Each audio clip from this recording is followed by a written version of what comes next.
How about Seattle right now? Struggling a little bit to start the season, Oof. but the San Diego Padres, 6 straight wins here, and they take on Seattle today as the home team once again. Hancock's going to pitch for the Mariners, and it's going to be Randy Vasquez here, the right-handed pitcher for the Padres. This line, roughly a pick 'em. -112s overnight, still sitting at -110s to -112s, depending on where you're shopping, at a total of 8 today. Streaking San Diego Padres at home, taking on the Mariners, Joe. What are we looking at for this one? Well, I mean, listen, if they couldn't get it Yeah. done with Brian Wu on the mound last night here, I think Emerson Hancock has been really good so far for Seattle. I mean, the guy throws in the upper 90s. He's got a couple of off-speed pitches that have worked really well so far. This is the kind of game that Randy Vasquez is exactly the pitcher Seattle has to get right against here. I think this is a good opportunity for them to get one in this series, but the Padres have been rolling right now. Padres are rolling 6 straight wins here. How about 6 straight losses? That's the Milwaukee Brewers, who opened up the season very good, and this past week has been very bad. Cease is going to take on Patrick. This game is a 7:40 start in Milwaukee. Line opened up roughly a -124 price point here towards Toronto. Still sitting there, as you see the graphic, at -124, and a total of 7.5. Milwaukee, Yelich down. They can't get out of their way, Joe. No, they can't. I mean, and Miz pitched great last night for Milwaukee. Yeah. I mean, that was a 3-2 game heading into the seventh inning, and then just all heck broke loose once we got to extras and to the bullpens here. Again, I don't trust either of these two teams as they've currently gone, but there is a pitching advantage for Toronto early in this one, and that's where I would focus my attention on. Focusing your attention also on Major League Baseball, which includes those New York teams. And what the heck is going on with the New York Mets? Another day at the plate, scored 1 run yesterday, and another loss. My goodness. Head's going to start the roll for the Metropolitans. We'll find out. But you know what? We're going to cover more Major League Baseball next, right here on the early line. Being a baseball manager, heck, even being a baseball player, head on a swivel, as we like to say, Joe. And by the way, got a quick little video to take a look at. Did you see the Baltimore Orioles manager? He got plunked in the face by a rocket line drive here, and here's him talking about it. I feel good, actually. I mean, considering everything. Medical team did a great job. They took care of me. That's all you can ask for. Yeah, ball hit me pretty flush in the cheek, but feel good. Luckily, no surgery. I think all in all, it's at least 7 fractures in my cheek area, orbital, and then a broken jaw. But luckily, doesn't have to be wired. No surgery. I just have to eat baby food for 6 weeks. So, GG's gotta have a better diet than I do. How about that?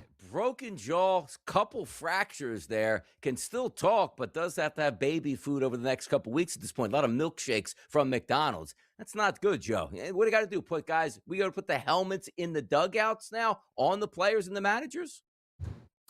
I'm willing to bet in that interview, he can't even feel his face right now, Donnie. I'm going to imagine there is enough pain pills there because that has got to be one of the most painful injuries there is, whether you're wired up or not. You can't have a broken cheekbone and a broken jaw, be talking and act like everything is good to go.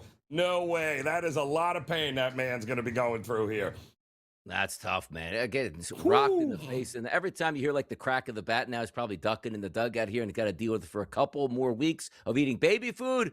That's not a good sign here. I'll tell you what else isn't a good sign. Get a big free agent signing and you expect greatness out of your pitcher. And your pitcher, which is Tatsuya Imai, says, you know what? I haven't been able to adjust to American lifestyle in terms of baseball and outside of baseball. What does that mean? He doesn't know how to get to sleep at the right time. He's going out too late. Or, hey, there's big flashing neon lights that say McDonald's. I got to eat there all night and I don't feel good. What's going on with this pitcher down in Houston? Yeah, get with it, dude. I don't think he was that good to begin with, to be completely honest. But it's not like you're the first, foreign player to come into the country here, and there's going to take a little bit of adjusting. But a lot of this is just on you here, man. I mean, I know we're looking for excuses, but this is not what they thought they paid for in Houston. I can tell you that. Hey, give a man a lot of money, set him free there in a major U.S. city. He's like, baseball? I don't feel like playing baseball. I want to go out and buy cars, buy houses, hang out at the strip club, maybe get some food at Hooters and relax and enjoy my life. Wait, I got to pitch every fifth day now for this? Yeah, you do. Get it in gear here. That's what they pay to do. Pitch the baseball. How about this, Joe? We watched a video just, it feels like a week and a half, maybe 2 weeks ago on Juan Soto. Be like, brother, I woke up today. I didn't even know my calf was injured. I feel great, which he was immediately placed on the IL. Now news coming out, hey, by the way, Soto, he's not even running just yet, Joe. Make like Dr. Donnie just needs to have his own setup here that goes, your calf is hurt, you'll be out multiple weeks. And the player goes, nah, man, I'm coming back like tonight. I feel great. Yeah. And no, you're not. That's exactly it. So, yeah, again, 162 game season. These injuries happen, but the worst thing to do, Donnie, is to try and pretend like it's not there. This isn't September where you're in a battle to make yeah, it's all right. You can go heal up. We'll see you back in June. That's fine. You're good if you're still in the race in June. Another scam coming to those Royal fans right here, and whether or not this is in Kansas and or Missouri. How about the Royals have moved one step closer to a new $1.9 billion downtown Kansas City stadium. City Council committee approved continued funding talks, including up to $600 million in public backing tied to the stadium and mixed-use tax revenue. To put this in layman's terms, if you tried to buy a house in your hometown was like, hey, man, look, we're going to give you 75% of the cost here. You pay the rest of the 25. Everybody would love it, but nothing is free, Joe. The fans and the taxpayers pay for this so billionaires can have a new play toy. Didn't they just move I thought they added some additions, moved the fences in, like they changed Kauffman Stadium. Now all of a sudden we're getting something new based upon the taxpayers footing the bill. So, hey, get what you deserve there. A 500 baseball team, a $38 trillion stadium. Congrats. And by the way, like getting back to like the World Cup and everybody being held hostage, it's supposed to be like when you get the World Cup, it's an economic boom boon is what they say to everybody who's going to be able to host these games. Then me sitting in New Jersey, they go, well, we're going to have to raise it like 15 times just for you to travel there because we're being charged $48 million for like security. I'm like, why would the state be charged $48 million when the actual soccer program is making $11 billion? Doesn't make any sense, people. That's what we try to explain. We'll be right back. For me, I'm going to go over to Major League Baseball, and I'm going to take the Pittsburgh Pirates today. Their team total over 4.5. You're going to face Jake Irvin on the mound today, who Irvin really struggles with left-handed batters. As many as 5 left-handed batters should be in the lineup tonight for the Pittsburgh Pirates. But if we take a look at the first 4 guys in the lineup, Joe, 396, 592, 358, and 424. That's the weighted on-base percentages for the Pittsburgh Pirates going up against right-handed pitching this season. Let's hammer away. 5+ runs gets it done here for the Pittsburgh Pirates. I'll take the team total over 4.5. So Joe's going to the NBA. I'm going back to Major League Baseball. Let's see if we can pull off another 2-0 night to go 6-0 on the week. Now, you got to stay tuned. Prediction Market's Edge on the early line. Coming up next, people. Let's get to it. As we flip it over to Major League Baseball, Boston, that's the Red Sox taking on the Minnesota Twins. The Twins are actually in first place. Boston actually in last place here, but Boston today still the favorite, trading at a 54% chance to win this game. And Minnesota, Joe, currently at 46 cents as the underdog. If you think the Twins can keep their winning ways in a $100 investment, that'd pay back $218 if the Twins get it outright today.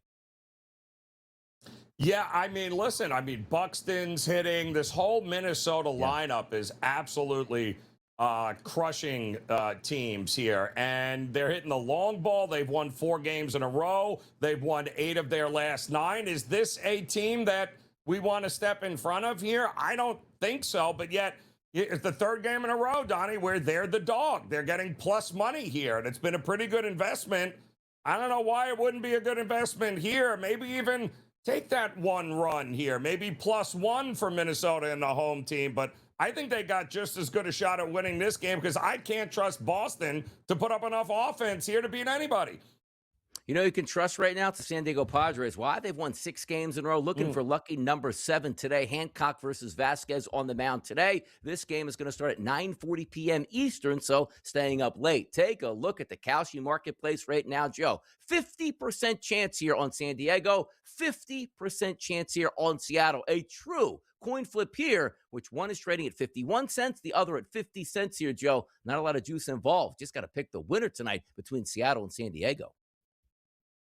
And both these guys, Donnie, have been phenomenal this year. Vasquez, I don't know what's going on. He's got more velocity. He's got more movement. Yeah. He has been very good this year for the Padres, and they need him. And so is Hancock, for that matter, too. So it's kind of hard for me to look at anything except, again, less runs like we have seen here, especially at Petco. This is a late game here, I believe, 9:40, 9:45 Eastern time. And this is a good pitching matchup, one in which now the bullpen of the Padres has gotten more work than the bullpen of Seattle, but that leads me still to think an under might be the best play here. Yeah, taking a look at the pitching props, which again on the Kalshi marketplace, really simulating what you can get from a sports book here. If you figure that Emerson Hancock, the starter for the Mariners, can get 5+ strikeouts tonight, that's currently trading at only 34%. Flip it over to Randy Vasquez to get 5 or more strikeouts tonight for the Padres, currently trading at 46 cents. Both of those guys plus money to get 5 Ks or more, something to keep an eye on here. Toronto taking on Milwaukee. We just talked about the Padres, Joe, on that win streak. What happened to Milwaukee? 6-game losing streak taking on Toronto today. Toronto, the slight favorite on the Kalshi marketplace, trading at 52% to win this game. And of course, Milwaukee at 48%. Milwaukee on a downturn right now early in the season. Can they wake up today, Joe? Toronto versus Milwaukee.